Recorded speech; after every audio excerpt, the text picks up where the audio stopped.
मैं श्री रघुनाथ जी के सिवा किसी दूसरे पुरुष का मन से भी चिंतन नहीं करती। यदि मैं मन, वचन और कर्म द्वारा केवल श्री राम की ही आराधना करती हूँ, भगवान श्री राम को छोड़कर किसी दूसरे पुरुष को नहीं जानती। मेरा कहना यदि सत्य हो तो भगवती पृथ्वी देवी मुझे अपने गोद में स्थान दे।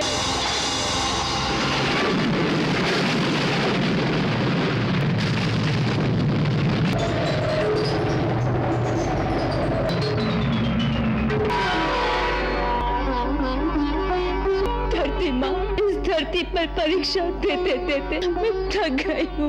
अब मुझे अपने साथ ले चल माँ।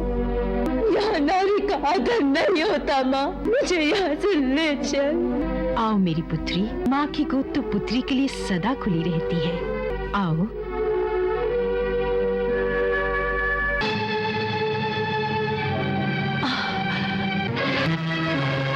चिंता मत करो पुत्री, हम अपने लोक में चलेंगे। माता जी, आप हमें छोड़कर कहाँ जा रही है?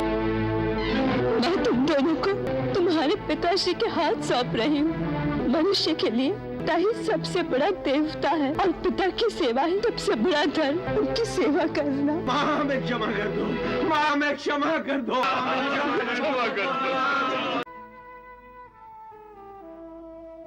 भगवान तुम लोगों को सर्वदा सुखी रखे। महाराज से इतनी प्रार्थना है, उनके दोष भूलकर समस्त प्रजाजनों को लवकुश की भांति पुत्रवत प्रेम करें।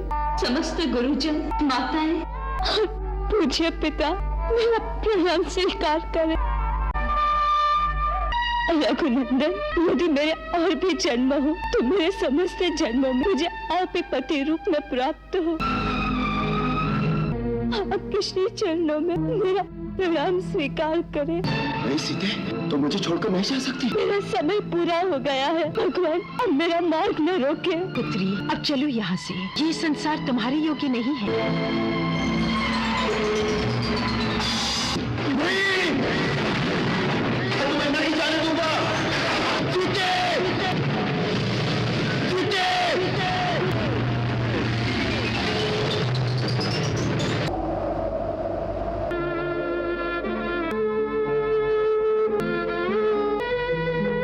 नहीं, ऐसा नहीं हो सकता। धरती माता, तुम मेरी सीता को अपने साथ नहीं ले जा सकती। पूजनीय भगवती वसुंधरे, मुझे मेरी सीता को लौटा दो मुझे मेरी सीता को, अन्यथा मैं अपना क्रोध दिखाऊंगा। मेरा प्रभाव कैसा है ये तुम जानती हो। यदि तुमने पृथ्वी पर उसी रूप में मेरी सीता को मुझे वापस नहीं लौटाया तो मैं पर्वत और वन सहित तुम्हारी समस्त स्थिति को नष्ट कर डालूंगा, चाहे फिर भले ही सब कुछ जलमय क्यों ना हो जाए।